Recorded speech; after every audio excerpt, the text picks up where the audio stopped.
Lakers panalo, tumilapon sa lakas ni Lebron si Jeremy Grant, Chris Paul kahit saan, minamalas talaga. Totoong tsansa ng Warriors para makuha ang number 6 seed. Kulang sa players at desperadong makakuha ng panalo, pinangunahan nina LeBron James at Austin Reeves ang Lakers upang makuha ang tagumpay laban sa Blazers. Si LeBron ay nagpakitang gilas sa opensa habang si Austin ay nagbigay ng mahalagang suporta sa scoring at playmaking. Nagsimula ng mabagal ang laro, ngunit unti-unting nakuha ng Lakers ang kontrol na nagtayo ng malaking lead sa unang bahagi. Gayunpaman, nakabalik ang Blazers matapos ang isang scoring run, dahilan upang lumiit ang lead ng Los Angeles bago ang halftime. Sa ikalawang kalahati, patuloy ang labanang palitan ng puntos. Bagamat naharap sa sunod-sunod na turnovers ang Lakers, pinanatili ni LeBron at Austin ang kanilang agresibong laro upang pangunahan ang opensa. Sinagot naman ng Blazers ang bawat pag-atake ng Lakers na nagpapanatili sa laro na dikit hanggang sa huling quarter. Sa clutch moments, nagpakita ng husay si LeBron sa kanyang signature fade-away shots habang si Austin ay nagbigay ng mahalagang depensa at clutch free throws. Isang malaking putback ni Dorian at ilang free throws mula kay LeBron at Gabe ang nagselyo ng panalo para sa Lakers. Sa kabila ng hirap, matagumpay nilang naputol ang kanilang losing streak at nakapaghanda para sa kanilang susunod na laban kontra Denver Nuggets.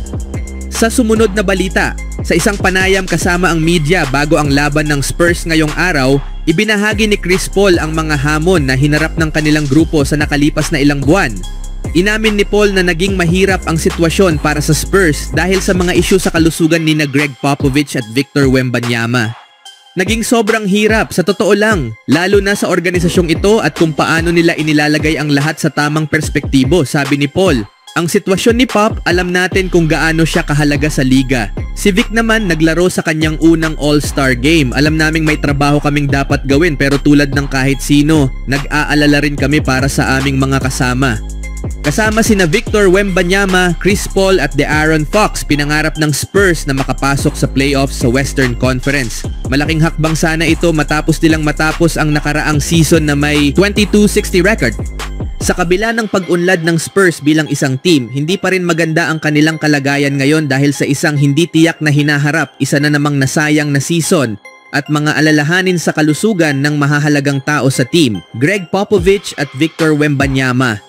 Bagamat nasa ika-12 pwesto ang Spurs sa West at hindi na nila makakasama ang kanilang star player na si Wemby sa natitirang bahagi ng season, matapos ma-diagnose na may blood clots, hindi na makakapaglaro si Wembanyama sa natitirang bahagi ngayong season na siyang nagpatigil sa anumang pag-asa ng Spurs na makapasok sa playoffs. Naantala rin nito ang kanyang paglago at pag-develop bilang isang player. Bagamat sinasabi ng Spurs na wala silang pangmatagalang pag-aalala tungkol sa kalusugan ni Victor, hindi magandang senyales ang hindi makapaglaro ng kalahati ng NBA season. Sa kanyang pagbabalik, maaaring ibang-iba na ang roster ng Spurs at kakailanganin nilang buuin muli ang kanilang chemistry. Siyempre, may sitwasyon din kay head coach Greg Popovich. Matapos siyang ma-stroke noong Nobyembre, puspusa ng kanyang rehab upang makabalik para sa kanyang team. Sa pansamantala, si Mitch Johnson ang itinalagang mamuno sa locker room habang wala si Popovich. Ginagawa ng Spurs ang lahat para malampasan ang lahat ng drama, ngunit malamang ay hindi ito sapat upang makagawa ng anumang malaking hakbang. Sa pagkawala ni Popovich at Wembanyama, tila natapos na ang season na ito para sa Spurs at tiyak na mahirap ito para sa natitirang mga players. Alam ni Chris Paul na malamang hindi na siya makakakuha ng kampyonato kasama ang Spurs, ngunit umaasa siyang matutulungan si Victor at ang kanyang team na maabot ang kanilang pinakamataas na potensyal. Hanggang sa pagbabalik ni Wemby, gagawin ni Paul ang lahat upang patuloy na lumago ang Spurs bilang isang team at susuportahan niya ang kanyang mga kasamahan at mga coach sa bawat hakbang. Sa kasalukuyang season, may average si Chris Paul na 9.2 points, 4.0 rebounds, and 8.1 assists per game. Hindi na siya ang dating star na kilala ng lahat, ngunit patuloy pa rin siyang nagbibigay ng malaking epekto sa Spurs sa pamamagitan ng kanyang mga salita, kilos at dedikasyon sa laro sa buong season.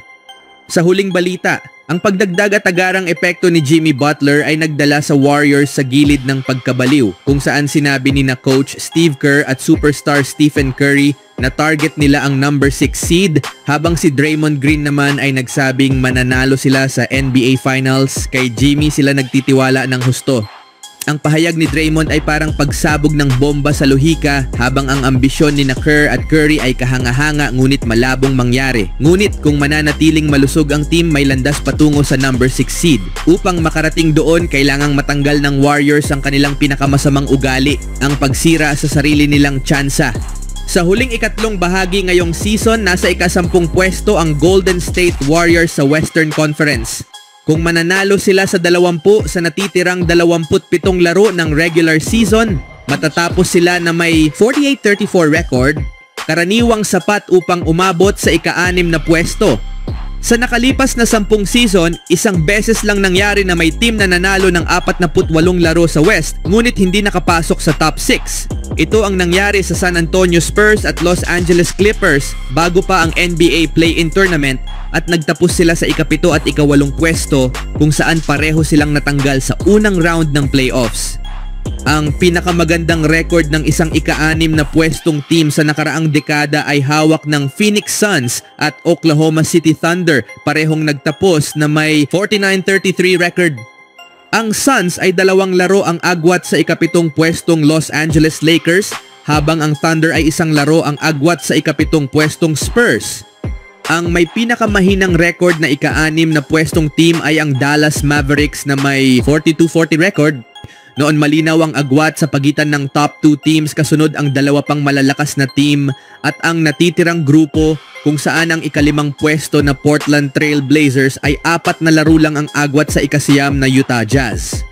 Ang magic number ng Warriors para sa panalo ay posibleng nasa pagitan ng 42 at 48. Ang 48 ang mas ligtas, lalo na't madalas silang matalo sa tiebreakers dahil sa mahirap nilang season sa Pacific Division.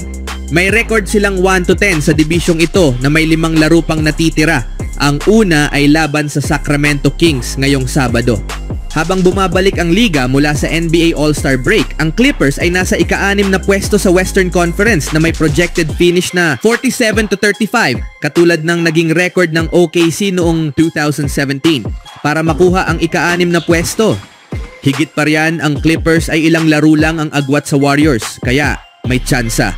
Pero walang pag-asa kung hindi nila babaguhin ang kanilang pattern ng pagkatalo sa mga larong dapat sana ay panalo na nila. Nasa ika-10 pwesto ang Warriors hindi dahil sa injuries, daya ng referees, malas o epekto ng 3-point era sa mga lead. Nandyan sila dahil pinayagan nilang mangyari ang ilang masasakit na pagkatalo, mga larong dapat sana ay panalo na nila. Ilang masakit na talo sa mga nakaraang laban. Hindi pa kasama ang laro kung saan pinataob sila ni Chris Boucher na may mataas na puntos sa 4th quarter, o ang game-winning layup ni Lakers guard Austin Reeves na may kaunting segundo na lang natitira sa Chase Center noong Pasko. Hinati natin ang natitirang schedule ng Warriors sa 3 kategorya: mahusay na panalo, magandang panalo at masakit na talo. Hindi na sila maaaring magkaroon pa ng masakit na talo, maliban na lang kung mapapalitan ito ng 2 malaking panalo, ilang mahuhusay na panalo, ilang magagandang panalo, at maiwasan ang maraming masakit na pagkatalo ang isang posibleng paraan upang makuha ang sapat na panalo sa kabuuan ng season. Kung si Butler nga ang magiging game changer, mahahanap ng Warriors ang sapat o higit pang panalo na kailangan upang makapasok sa top 6 sa masikip na Western Conference. At kung mangyari iyon, maaabot ni na Curry at Kerr ang kanilang target at hindi na magiging katawa-tawa ang ipinagyabang ni Draymond noong All-Star break sa Pebrero pagdating ng Abril. Ano ang masasabi niyo mga kaibigan?